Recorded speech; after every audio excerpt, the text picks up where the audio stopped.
well that we can't save the world. Yeah. You know, not everyone in that room is ready to hear what we have to say or ready to take it away or implement it. But trusting that whoever's in that space will, you know, it's all going to unfold as it's meant to. And that was just such a precious message to receive, you know, quite a few months later. So I think that's a good point that it will.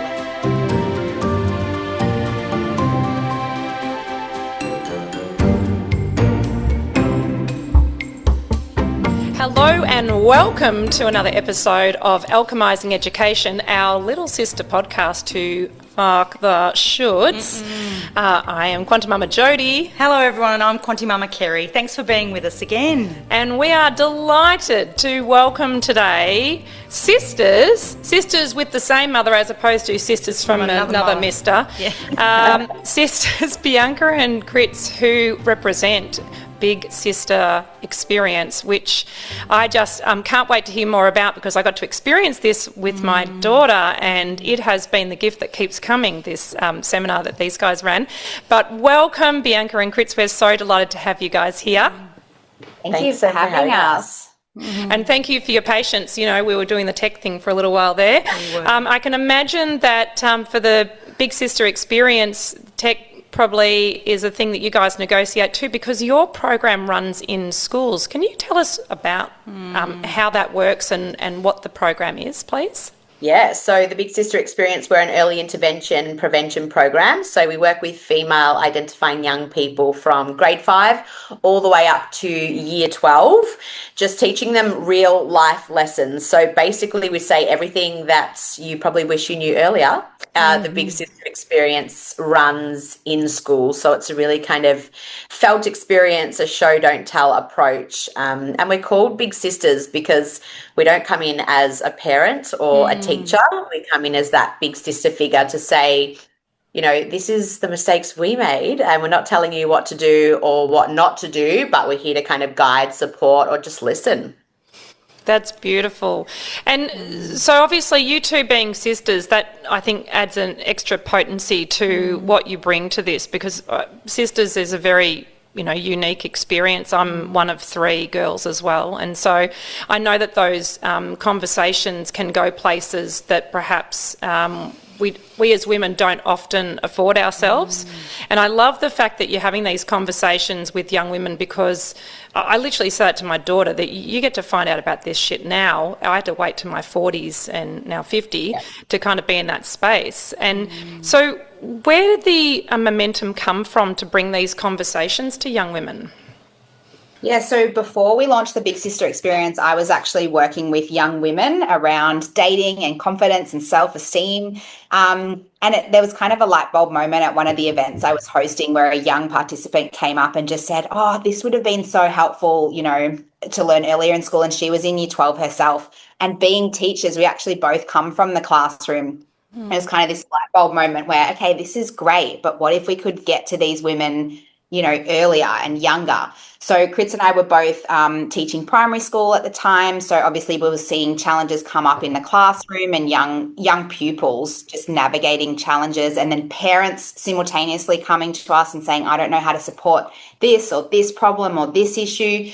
So that was a big chunk of it, but also our own personal stories. So I was diagnosed with depression and anxiety around the same time I was teaching. Kritz has had her own challenges with disordered eating and in her 20s and a physically abusive relationship. So I suppose it was this real melting pot of all these different areas in our lives, professionally and personally, culminating together into a surely we can do more to support the young people in our community above and beyond, you know, the national curriculum. And so the Big Sister Experience was born. I can imagine that, you know, in terms of you comparing it to the national curriculum, there are definitely gaps, because we're obviously seeing just unprecedented numbers of mental health issues in our young people. And absolutely. One of the things obviously we talk a lot about is the fact that we chose to start homeschooling, and so that space of removing what we see as the main point of pressure being the kid's full-time job as a student. We were really interested, how does it go with bringing in these really beautiful concepts when kids are in the school space? Like, how does that land for them? I think it's different. Like we've got the same kind of content, so to speak, but every workshop is completely different, and how the students receive that looks very different as well. And I think in the school space, I mean, that's the job of our facilitators to kind of use their skills, their qualification, and their intuition to navigate a group that may not really get along outside of the room that we're putting them in. So it's a really kind of big space to hold for those young people, because we need to create a space where they feel safe enough to be open and vulnerable, when the reality is that outside of that space, they may not feel that.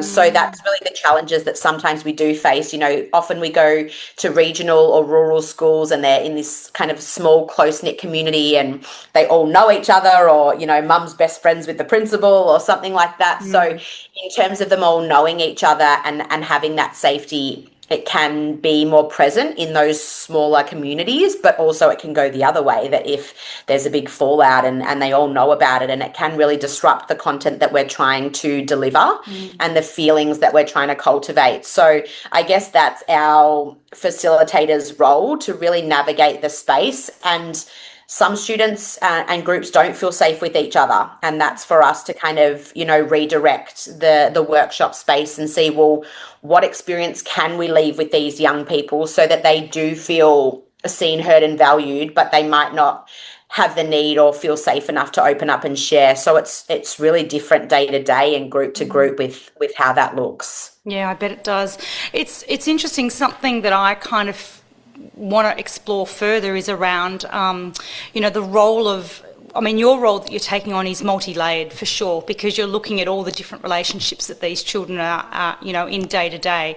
But the role of a parent versus a teacher versus a school, like, where do you start with that? Like, you know, you're dealing with the students, but there's also other influencing factors around how these kids are feeling about their lives. So, you know, what do you think where do you start with that? I think that this question, you know, we should speak to the fact that, yes, we work with young female identifying students, but the Big Sister experience, since we have launched in 2019, also really values working with families and parents and guardians and educators as well, exactly for the reasons that you just spoke, you know, that you just spoke to, because we really believe that it takes a holistic approach to well-being and mental health to support the young person, and not just the young person, for all of us, right? There's so many different pieces that come into health and well-being. So again, it's so diverse and can be challenging depending on even geographically where we're delivering workshops. We've had many parent sessions where no one will turn up. Or we've had, you know, the parent sessions where, you know, it's like the parent-teacher interview where the parent of the student who's doing really well and you don't need to speak with, that's the parent who shows up. So we've had sessions like that. So, you know, even when it comes to the educators, we want to get them in the room so that we can speak to the fact that we all need to be on the same page when it comes to these young people. So what language are we using? How are we modeling and showing up for them? You know, how do we speak about other women in our lives? So it really does take a collective approach if we want this impact to last, we believe. Well, it's kind of preference, isn't it? So it hasn't been going so swimmingly up until now. Just the rates of youth suicide is just nuts, and I just find it.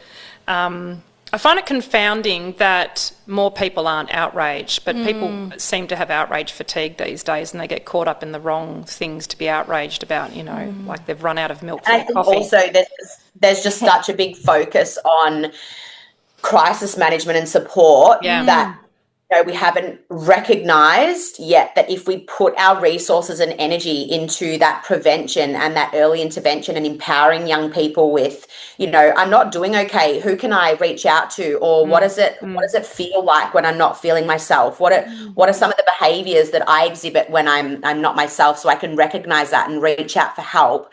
If we invest our time and energy and billions of dollars of funding into this kind of part of things, you know, what does that end of things look like as well? So I think, you know, we put our energy once something has happened. Whereas, that prevention and early intervention is the space that we're so passionate about, because we know how impactful it can be when we put our energy, into that end of the spectrum as well. I'm always curious, because you're on the ground with these kids, with these teachers, why do you think this has been so prevalent as an issue, say, over the last decade? What's changed? What's been maybe the top 3 influencing factors around why this is happening?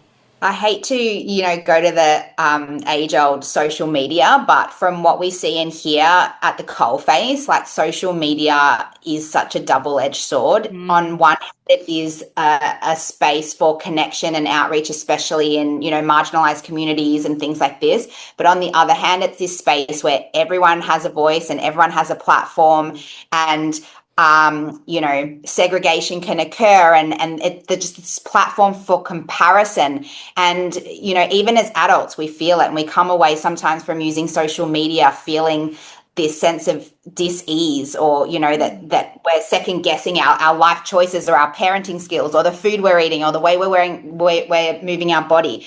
So when we're dealing with brains that aren't fully developed, what chance do these young people have? So I really feel like that has been such a rough kind of introduction to these young people's lives, and we're seeing them start to awaken a little bit to some of these realities, and with the introduction of AI as well, and these conversations we're having, that students are slowly beginning to become aware of their online use and their online communities, and how that has a direct correlation to their mental health and well-being. Totally.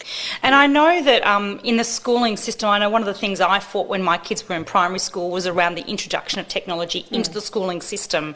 So I feel like, the education system has a responsibility to that, but I also know that the parents are feeling helpless fighting against that introduction of technology, because it's coming into their world in the schooling environment, and then parents are sort of probably struggling to then know how to pull that back in even the home environment. So it's a real battle, and you kind of go, so who's taking on that responsibility to actually, do something about the technology? And I don't know, I might be a bit controversial here, but I do blame a little bit the education system for bringing it in at such a young age. iPads, in primary school was when my kids were there. Now it's probably, I don't know what it is in the primary schools now, but it's just like, keep it out of those daily environments, and to show these kids that they can survive and they can learn and they can grow and they can be happy without it. So, what do you think about, parents versus the education system when it comes to working with the technology?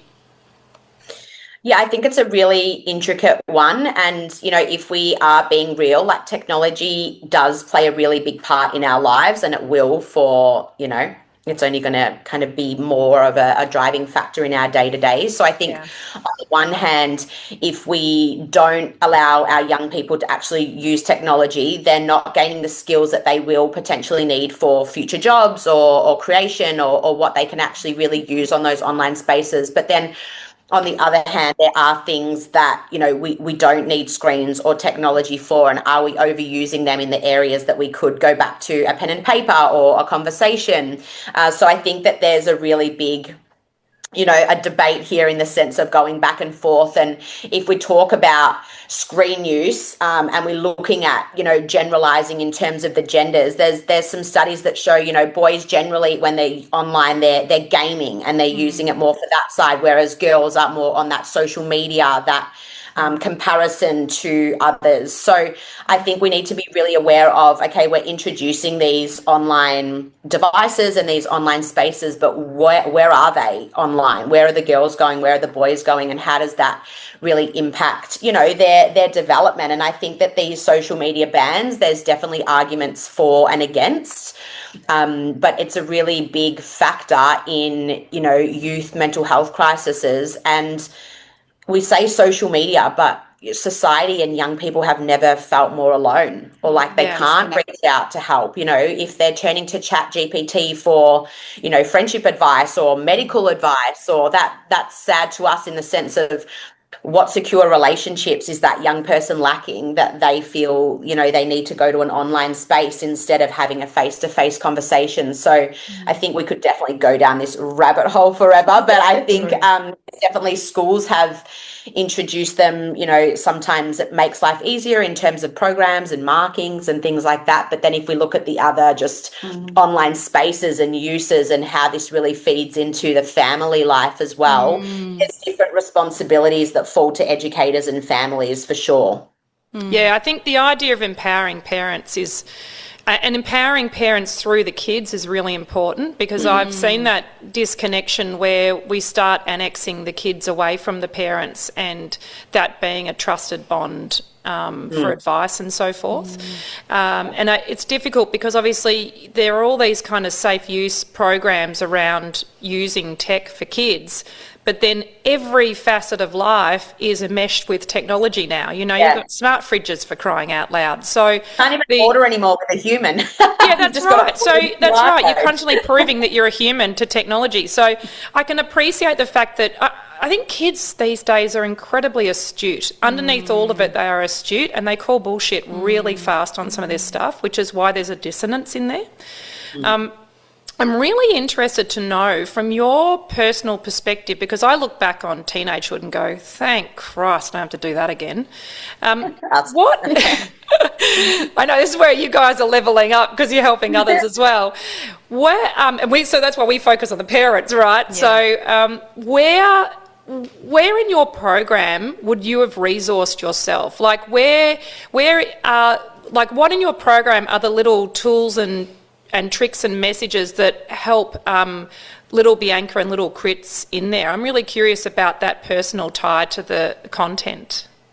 Well, we start from primary school, and I know that when we did start, there weren't a lot of programs out there that were in primary school. But I mean, we only have to look at like the statistics, and even just a lot of people, when you talk to them with, preteens, that they're experiencing things that teenagers, people didn't experience until they were teens. So I think that starting that earlier and even thinking of our own journey in primary school, when we go into primary schools, the students are generally so open and willing to share, and, this is happening for me, and I'm going to look into that to get some help and resources. And then sometimes we go to year 7 and it's like, bang, like wall up.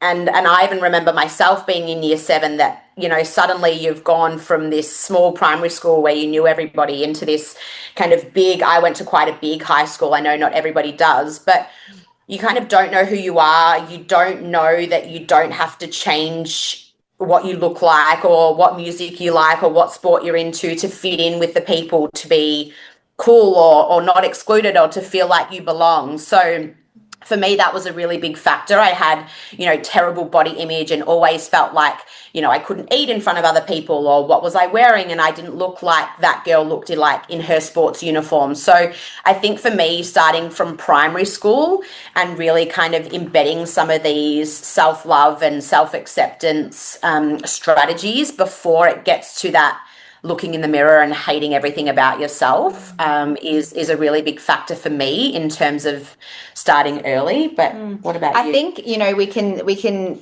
talk all day about the things in the program that, would have supported little Bianca or little Kritz. But I think even as a woman, there's still points where I'm like, I should listen to that, because that's super to me right now. We speak to using your voice and asking for help. We speak to boundaries and setting boundaries and, saying no.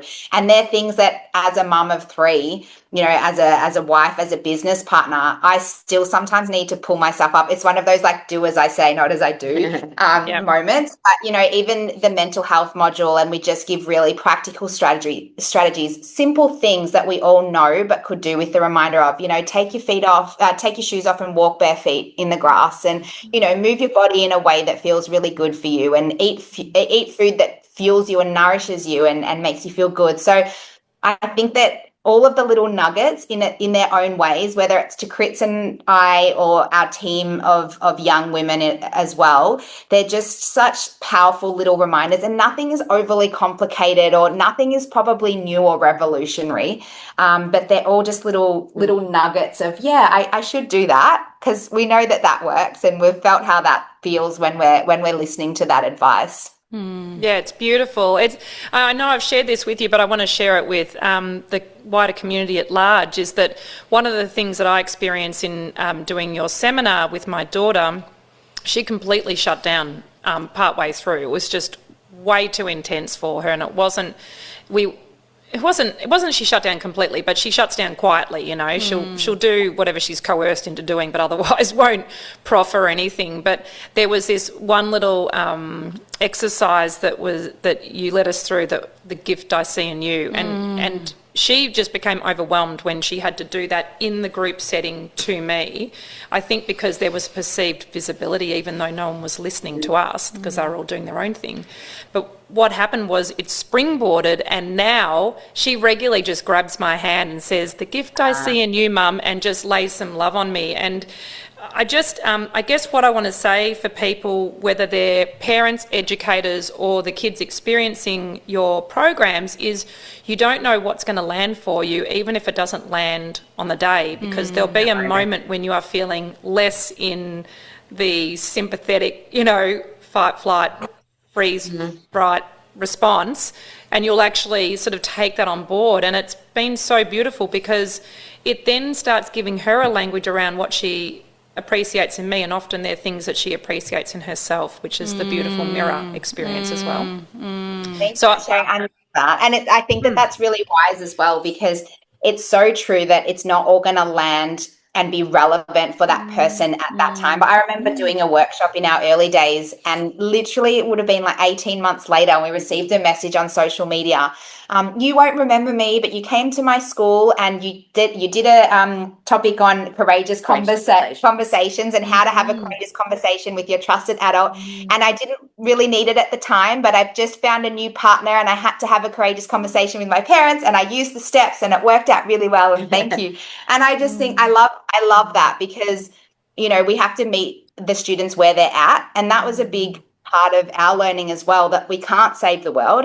Yeah, you know, not everyone in that room is ready to hear what we have to say or ready to take it away or implement it, but trusting that whoever's in that space will, you know, it's all going to unfold as it's meant to. And that was just such a precious message to receive, you know, quite a few months later. So I think that that's a good point, that it will land later if it needs to. Yeah, it's so great. And what I love about your program, and obviously through Jodi's experience with having done it with you, was the way you're working with the parent-child relationship, because I think that what we find is when they go into other environments where we're not there, you know, they're very easily influenced by other people in a good way or in a negative way. But to be working with the parents is, I think, critical to long-term success of that child, because as parents, we want those long-term relationships to thrive, and for many it doesn't thrive when the kids become easily influenced by someone outside of the family home. So, you know, I think, you know, your program where you are reaching out to parents to be involved is critical for the long-term success of that child. So tell me a little bit more about what it is that you're seeing within the parents around perhaps some a little bit of resistance that they find when they come into being a part of the program. I think that, you know, we do talk to, we work with the young people and we work with the parents. So we have this beautiful kind of insight into what's missing or what's lacking or what's working really well. And a lot of the time what we see is the young people actually do want to be connected and open up, and so do the adults or their big person. But there's that disconnect in how do we actually communicate it to show that we do care, or we do notice this, or we do want to, you know, open up the conversation about that. So we always say, like, if we think about the natural kind of progression of a young person and a parent relationship, you know, if we're looking at primary schools in the younger years, they are quite dependent on you for everything in terms of reminders and when they need help or support. And then often when we head into that kind of preteen and teenagers, they do intentionally distance themselves from you because they're trying to discover who they are. What do they like? What don't they like? I want to color my hair. I want to pierce my nose. And we're like, look at that as a really positive thing. They're trying to discover who they are without you. And this is usually the time that the parents feel, my baby, like you've relied on me for everything, and now suddenly they're not answering you, or they give you one word responses. And a lot of the time this is where we feel that the parents don't really know how to navigate that and almost stop asking, stop inquiring, stop continuing on with their gifts I see in you activity, thinking, this isn't landing. But what we see as the outsiders is they do absorb it. They do recognize when you're still reaching out, even if they're not responding. So it's when we can kind of keep those channels of communication open at times where it feels they're really resisting it, that slowly they will find their way back to you, whether that be in their late teens or, you know, their adulthoods as well, where they're like, okay, I know who I am, and actually, like, I want to call my parent for this, or I want to call my big person for that. So I think something that we really love, and when we speak to parents, is your young person does usually want to connect, but it's our responses to them that turn them away next time. So if we go straight into fix-it mode, which a lot of us do, and as parents we want to make everything right, but a lot of the time the young person just wants to be heard, and they just want to be like, this was a really crappy day. I don't need you to tell me what to do to fix it. So, you know, we always like to say to parents, if you feel like you naturally flick into that mode, like before they start, just be like, do you want advice on this, or do you want me just to listen?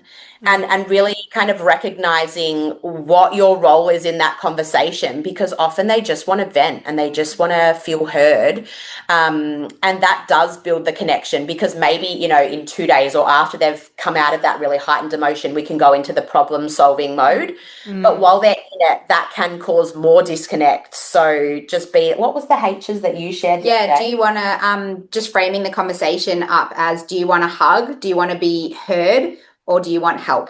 So the 3 H's. It's great for us, setting us up for success, because we know how they need us to show up in that moment, and we're just showing that we genuinely want to support them in a way that feels good for them. So it's a win-win. Yeah, it's so interesting when you bring that into the vocabulary for kids, because literally 2 nights ago I was having a mum rage after I ruined the second sponge I had cooked that day. So after I threw that into the sink in great disgust, I had 2 of my kids come up and offer me hugs. But what was really cool was they were able to hold space to the fact that I was like, I am not in the mood for a hug right now. And they were able to kind of hear that. And it's always interesting, I think, for parents when this is like a kind of weird thing. As you say, in primary school, we're used to being of service to our kids. We do a lot of the, you know, almost like we're an attendant to them to make sure they've got everything they need as they walk out the door. And as they move into that teenagehood, it can feel quite isolating and unfamiliar to not have a framework for that. And so then seeing my kids hold space for me when I was like, no one touched me, no one talked to me. I wanted no being heard, I wanted no hugging, and I wanted no help.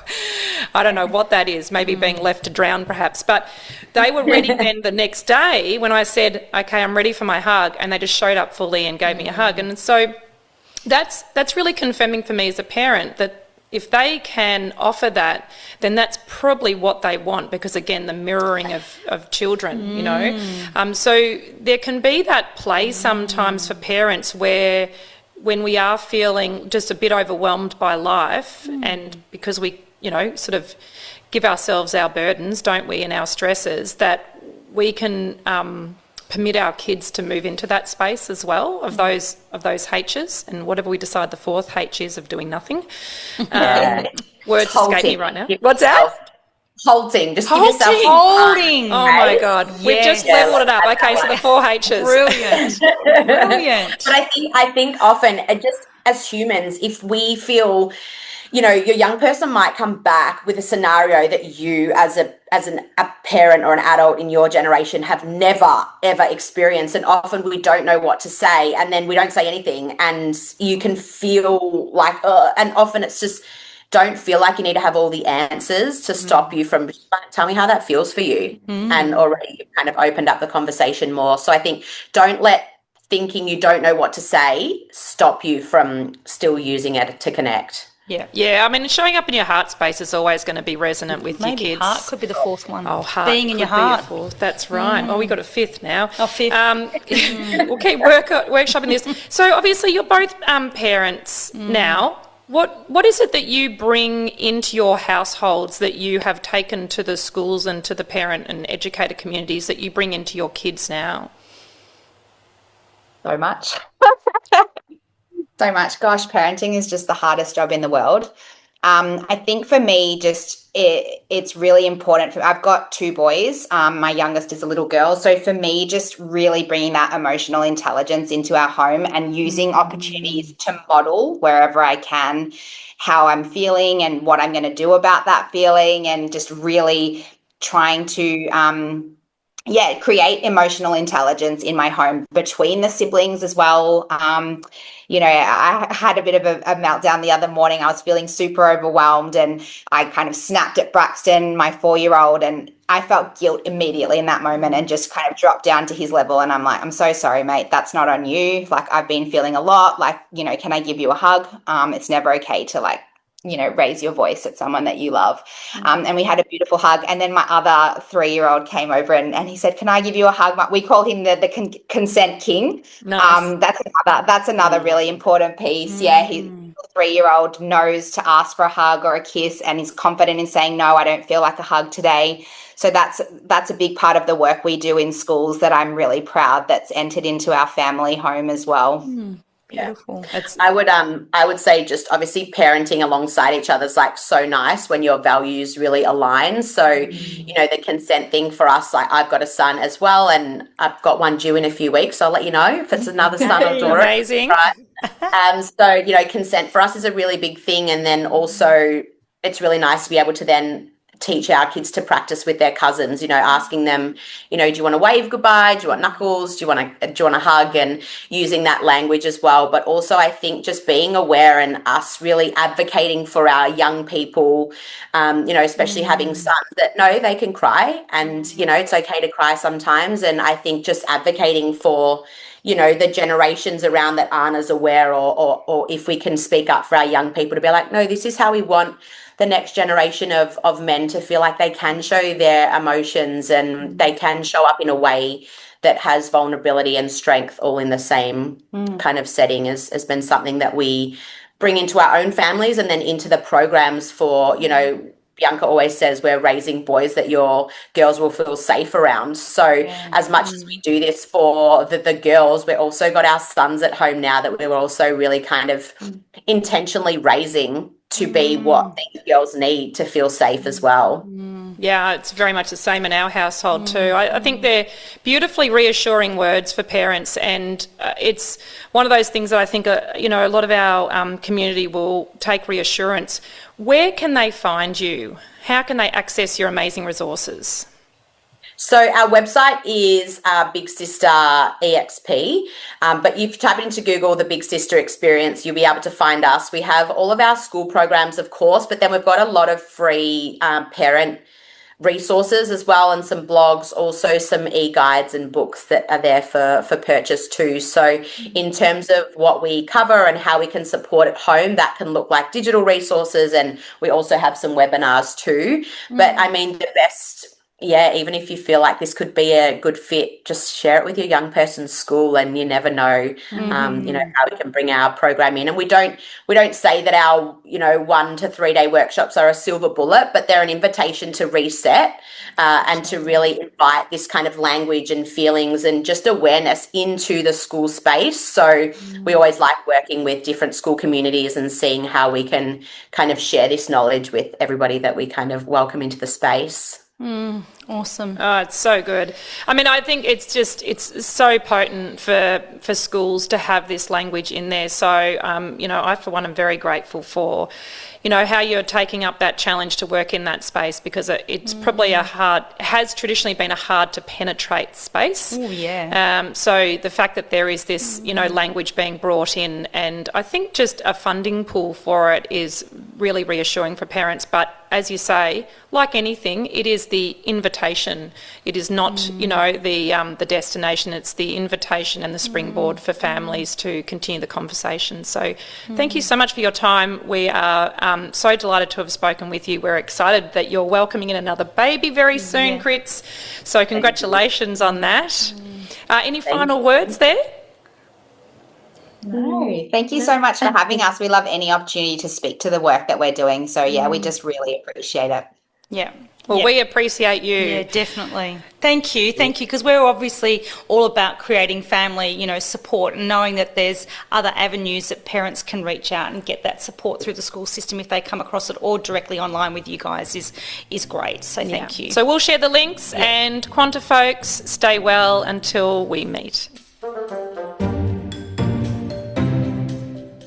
Hey, Quanta folks. The conversations that we have about alchemising education are underpinned by our amazing Take the Leap course for parents, which is all about deschooling the parents. If you're keen to deep dive more, then check out the QuantiMama.com website and find the Take the Leap course. This course is beautiful because it will give you an opportunity to examine where your programs are, where you're creating limiting beliefs and expectations for your child, and it ultimately frees you to be the best advocate for your child that you can be, and that's all of us can ever want for our children, just to love, nurture and watch them become the most incredible individuals that we already know them to be. So more info, head to QuantiMama.com.